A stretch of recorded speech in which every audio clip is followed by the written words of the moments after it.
Salut mes précieux.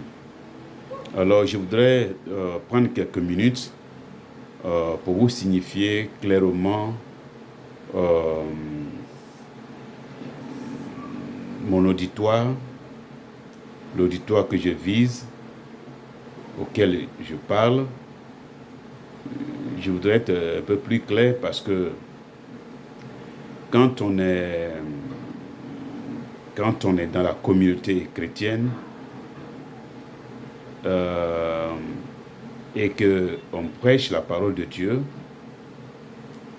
euh, que ce soit les chrétiens ou que ce soit les autres, tout le monde croit que dès l'instant où on utilise la Bible, la parole de Dieu écrite, alors on croit que le message de Dieu ne s'adresse qu'aux chrétiens. D'accord? Je voudrais préciser que Christ est venu dans ce monde pour prêcher l'évangile du royaume. D'accord? Il est venu pour chercher ce qui était perdu. Voilà. Et pour trouver ce qui était perdu, il faut bien qu'il s'adresse à ce qui était perdu. D'accord? D'accord? Parce qu'on croit aujourd'hui que dès l'instant où on utilise la Bible, d'accord, qui est la parole de Dieu écrite, alors on ne peut s'adresser qu'aux chrétiens. Ce qui n'est pas vrai. D'accord? L'Église, les chrétiens sont un canal. En tout cas, je dirais sans hésiter qu'un canal de prédilection au travers duquel Dieu veut atteindre par l'évangile de Jésus-Christ l'humanité entière. C'est vrai. Mais l'Église, et pour ne pas dire les chrétiens, ne sauraient constituer une limite à Dieu. C'est-à-dire que si les chrétiens ne font pas, si l'Église ne fait pas, alors rien n'est fait. Non. Quand Jésus est venu, il est venu s'adresser à qui? Il n'avait pas trouvé les chrétiens. Il a trouvé des gens qui avaient besoin de naître de nouveau, qui avaient besoin de salut pour abandonner leur ancienne mentalité de qui Dieu était et de qui ils étaient. Et quel était leur but sur la terre. D'accord? Donc, avec ses disciples, il a parcouru tout Israël pour annoncer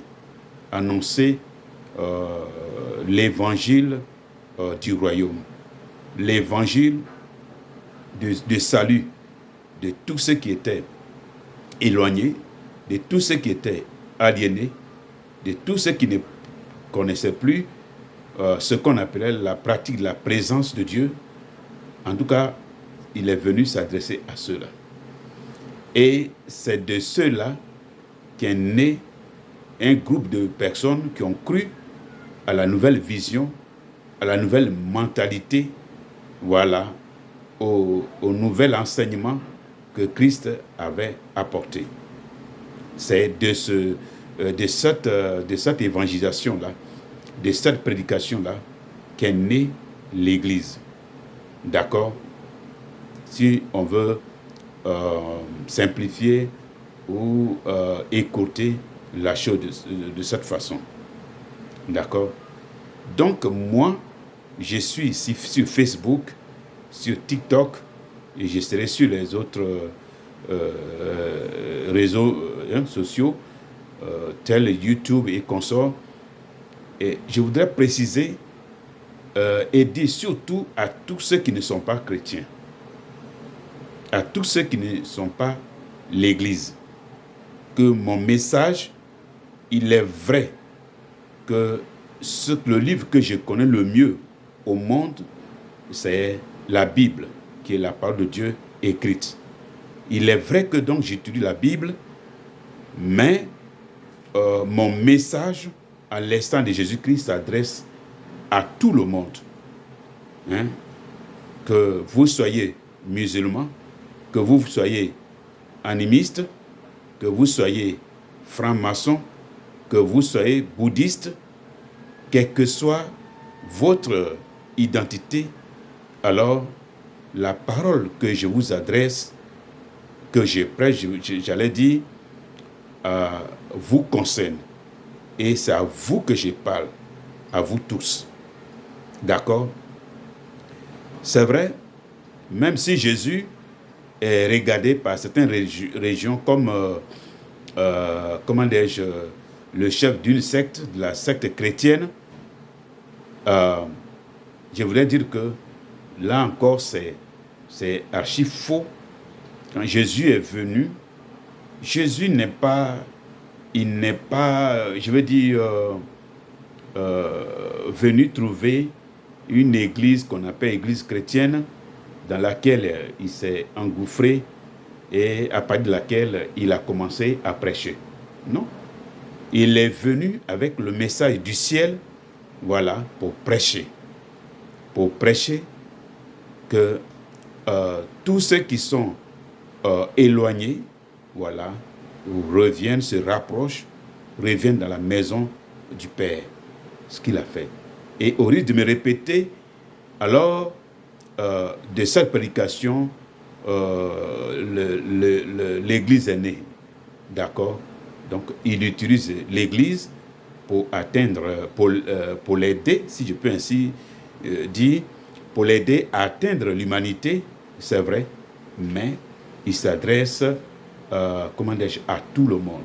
Donc, le message de la Bible s'adresse à tout le monde et non seulement aux chrétiens. Si vous êtes qui que vous soyez, si vous êtes musulman, franc-maçon, animiste et tout ça, je crois que vous êtes les bienvenus à écouter le message que je prêche. C'est-à-dire que il faut écouter et dire, mais qu'est-ce que Jésus nous disait de beau? Qu'est-ce qu'il nous apportait? Qu'est-ce qu'il voulait que nous sachions? Écoutez, c'est tout. C'est pas une question de, oh non, mais Jésus, oh non, non, non, ça c'est le Dieu des chrétiens, alors je n'en ai rien à foutre. Non, ce n'est pas vrai. Jésus, il est Dieu venu dans la chair. Oh, Dieu est pour tout le monde, est pour chacun de nous, pour chaque être humain. Donc toi, tu es concerné. D'accord? Ne zappe pas mes vidéos. Ne zappe pas mes enseignements. Écoute et dis, qu'est-ce que ce Jésus peut bien m'apporter, peut bien m'enseigner? Comment ce Jésus peut-il m'aider dans ma vie? C'est comme ça qu'il faut écouter ce que je partage ici. D'accord? Voilà donc l'invitation que je voulais vous faire. Voilà, pour dire que vous êtes tous concernés, qui que vous soyez. D'accord? Le message de Christ est un message universel. D'accord? Il n'écarte personne. D'accord? Donc, écoutez-le et voyez ce que son message peut vous apporter. C'est tout. C'est tout. Quand vous êtes malade et que vous voulez guérir, c'est quoi votre attitude? Hein? Toute personne qui veut bien vous aider à sortir de la maladie, elle est bienvenue. Elle est bienvenue. Hein? Si elle peut, elle essaie. Si elle vous guérit, tant mieux. Tant mieux. D'accord? Écoutez, ne zappez pas. Voilà les enseignements que nous donnons ici, qui sont basés sur la Bible. Mais, comme je vous dis, qui vous concerne, qui est un enseignement universel. Jésus, quand il est venu, il a dit, comment Dieu a tant aimé le monde qu'il a donné son Fils unique, afin que quiconque croit en lui ne périsse point, mais qu'il ait la vie éternelle. Il a aimé qui? Il a aimé le monde entier. On n'a pas dit, il a aimé l'Église, il a aimé le monde entier. D'accord? Il a maintenant des instruments, ok, des gens par qui passent particulièrement pour vous toucher, des gens qu'il envoie en mission pour vous toucher, mais sinon, le message s'adresse à vous. Le message que ceux qu'il a réunis comme disciples prêchent, ils doivent, en principe, le message qu'ils prêchent doivent s'adresser à vous. Doivent être, ces messages doivent être des directives pour vous, des instructions pour vous, des messages qui vous, vous montrent la voie à suivre, la lumière à suivre, à accepter.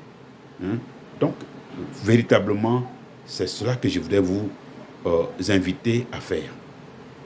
Encore une fois, ne zappez plus nos vidéos sous prétexte que c'est les messages qui sont véhiculés viennent de la Bible. D'accord? Merci et voilà, nous vous attendons et nous vous espérons comme nos auditeurs, nos followers et voilà. Donc, à bientôt. Merci.